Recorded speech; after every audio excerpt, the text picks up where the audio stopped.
Moon city escapes builders प्रस्तुत करते हैं आलीशान आकर्षक residential commercial JDA approve project Space Moon city.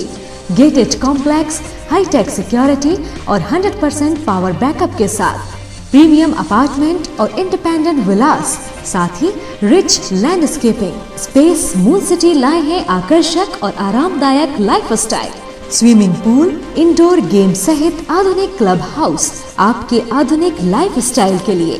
Shopping and entertainment के लिए नेशनल और इंटरनेशनल ब्रांड्स के साथ शॉपिंग मॉल और मल्टीप्लेक्स। स्पेस मून सिटी 25 एकड़ में विस्तृत है। Perfect luxurious and beautiful life के लिए प्रस्तुत है स्पेस मून सिटी। इस समय पूरा विश्व कोरोना जैसी महामारी से जूझ रहा है। चारों तरफ लोग परेशान हैं। संक्रमित लोगों की संख्या लगातार बढ़ रही है। अपने देश में भी लगभग 3 लाख लोगों का आंकड़ा क्रॉस कर चुकी है संक्रमित लोगों की संख्या। ऐसे में आप इस पूरे परिदृश्य को किस तरीके से देखते हैं? हमारा जो भारत देश है वो घनी आबादी में रहता है और देहात क्षेत्र बहुत ज़्यादा है, जहाँ पर हमारे देहात के भाई बहन गरीब मजदूर जब खेती का काम बंद हो जाता है तो वो लोग गांव से पलायन कर कर शहर के क्षेत्र में भागते हैं, वहाँ पर मिलों और फैक्ट्रियों में काम करते हैं। तो जो संख्या बढ़ी है वो पलायन करा है जो मजदूर ने कुछ हद तक उनके द्वारा जो संपूर्ण भारत में हमारे देश के प्रधानमंत्री जी ने जो पब्लिक लॉकडाउन किया था वो सिर्फ इसलिए किया था कि हमारे जो देश है उसके देहात क्षेत्र में मेडिसिन और मेडिकल की सुविधाएं नहीं है। वो समझ रहे थे कि कहीं अगर हम लॉकडाउन नहीं करेंगे तो ये बहुत बड़ी महामारी के रूप में उभर के आएगा और हमारा देश कंट्रोल नहीं कर पाएगा। तो पहले तो मैं अपने देश के प्रधानमंत्री माननीय नरेंद्र भाई मोदी जी को बहुत बहुत धन्यवाद और बधाई देता हूँ कि उन्होंने हमारे देश में बिगर कर्फ्यू लगाए, जनता कर्फ्यू लगाए और हमारे देश के जनता ने उनका बहुत साथ दिया और उनकी एक बात ऐसे मानी जैसे एक गार्जियंस मानता है। मैं उस देश की जनता को भी बहुत बहुत धन्यवाद देता हूँ। जबकि वर्ल्ड का जो WHO है, जो रिसर्च सेंटर है, उन्होंने पहले ही कह दिया था कि इन देशों को खतरा है जहाँ पर घनी आबादी रहती है, जहाँ पर एक संगठन बना के लोग परिवार रहते हैं। हमारे देश में भी एक कुनबा होता है, एक परिवार के वो एक बिरादरी वो बनने का पूरा डेरा एक साथ रहेगा बस्ती के रूप में।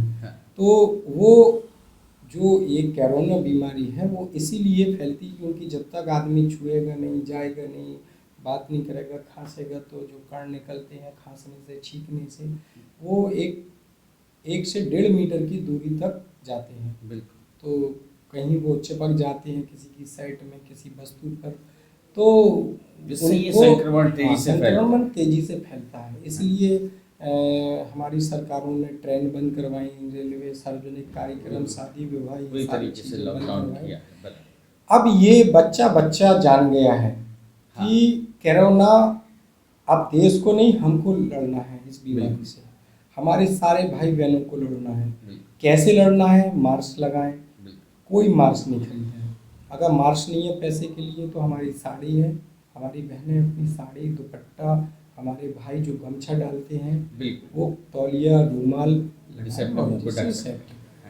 ये आदत में लाएं। इससे घबराने की ज़रूरत नहीं है। कोरोना इससे बिल्कुल भी घबराने की ज़रूरत नहीं है। ये 15 से 16 दिन के 17 दिन के अंदर अपने आप समाप्त हो जाता है। बस कुछ चीज़ों की परहेज करें जो गाइडलाइन हमारे स्वास्थ्य विभाग ने दी है। क्या दवा ले, अपने अगर हो गया है तो तुरंत उसको छुपाए ना।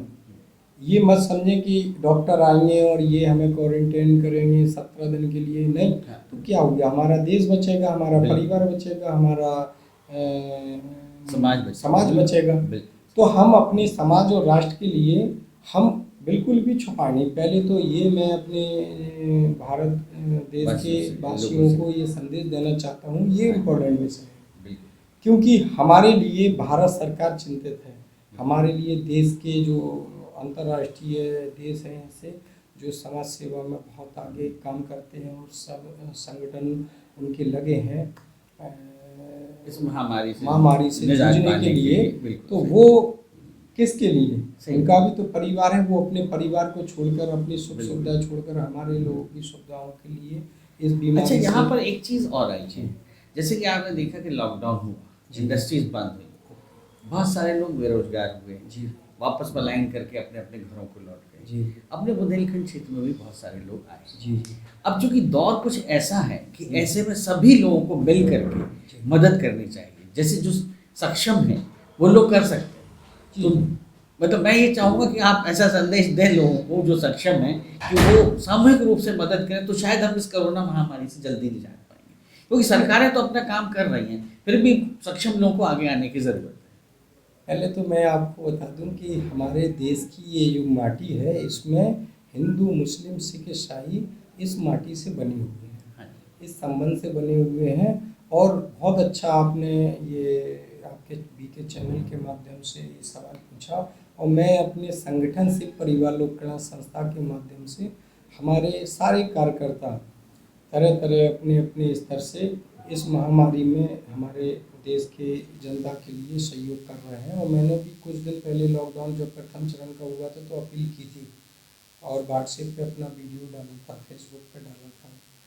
तो आपके इस चैनल के माध्यम से मैं अभी सभी जो भी ट्रस्ट हैं, संस्थाएं, एनजीओ हैं, जो सक्षम लोग हैं, हमारे सरकार कर रही है कि 1000 रुपये उनके खाते में डायरेक्ट डाल रही है, उनको राशन कार्ड बनवा रही है। हमारा संगठन है जो RSS, हमारी भारतीय जनता पार्टी, वो आज ही अखबार में है कि अपने कार्यालय पर एक प्रशिक्षण दे रहा है बहनों को, सिलाई सेंटर का। आज न्यूज़ देख रहा था तो उसमें था। तो मैं भी प्रयास करूंगा, और मेरे साथ साथ मैं अपील करता हूं देश के सभी सक्षम लोगों से कि वो बढ़ चढ़कर हिस्सा लें, और अपने अपने स्तर पर अपने भाई बहनों का जो बेचारे अपना रोजगार छोड़कर रोजी रोटी के लिए वहाँ गए थे और वो छोड़कर अपने नगर देश वापस लौटे हैं, तो उनकी हेल्प करें, उनकी मदद। मगर उन लोगों को मैं फिर से ये अपील करता हूँ बार बार कि वो सावधानी जरूर, क्योंकि अब कोरोना महामारी से हमको भी लड़ना है सरकार के साथ। हम जितना ज़्यादा से ज़्यादा सावधान रहेंगे, ये वायरस फैलेगा नहीं, ख़त्म हो जाएगा, हम इससे पूरी तरह निजात पा लेंगे। तो मैं कुशवा जी, आपका बहुत बहुत धन्यवाद जी। और आगे भी हम अन्य इश्यूज पर आपसे चर्चा करते रहेंगे। नमस्कार। With moral values, the only institution with all latest facilities, computer lab, science lab, experienced teachers, air-conditioned hostel with all facilities, the best educational institute in the area, the Pramodaya International College, Jhansi Road, Mauranipur.